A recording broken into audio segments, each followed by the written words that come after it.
Moral legislation sounds noble until you realize the law is a blunt instrument. So this is something that I wanted to get into, and I'm not against people using their moral sort of frameworks in order to act as an axiom by which they push for legislation. I think to some degree that is what we all do, right?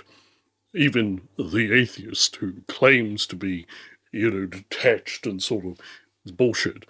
So that's number one. However, there is a problem, and it's that the law by its nature is a blunt instrument.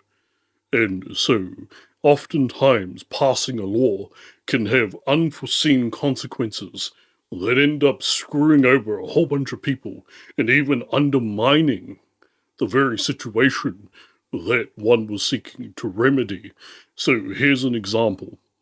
When it comes to, say, abortion laws, speaking as a leftist who is pro-life, I don't know what to do in terms of legislation when it comes to certain circumstances. Let me explain. So,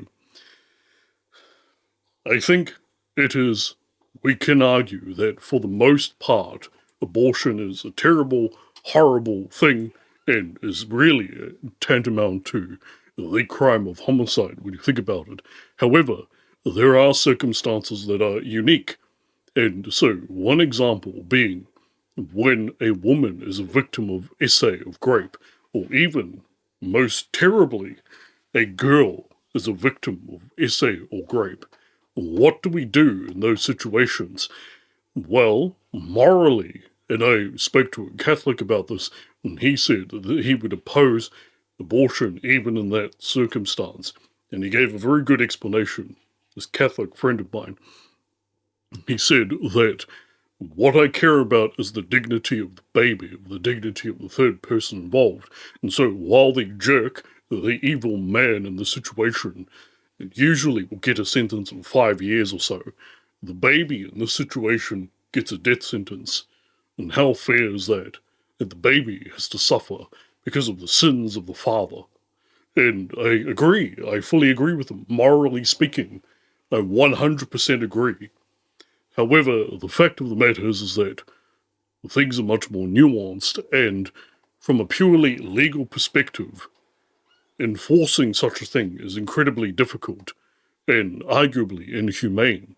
The woman in question, not only is she in a position where her bloodline, her lineage, her sacred genealogy is forever tied to this evil individual, which is an incredible burden to have to take on. But she herself has to feel within herself for at least 9 months, gestating the result of what happened. And, it is a beautiful baby, an innocent baby. There is no doubt about that.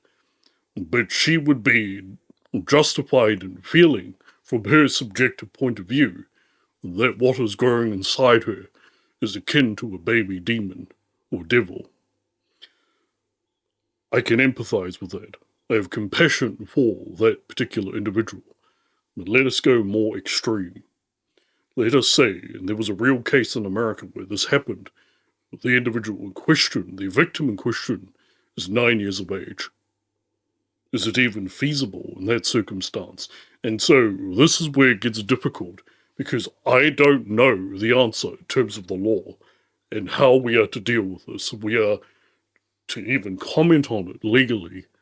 What do we do? And this is what I would like to see more of, is those that push for moral legislation, by all means do so. That is where the debate ought to be. Should we or shouldn't we have this? Not whether or not your morals are axiomatic. I fully agree.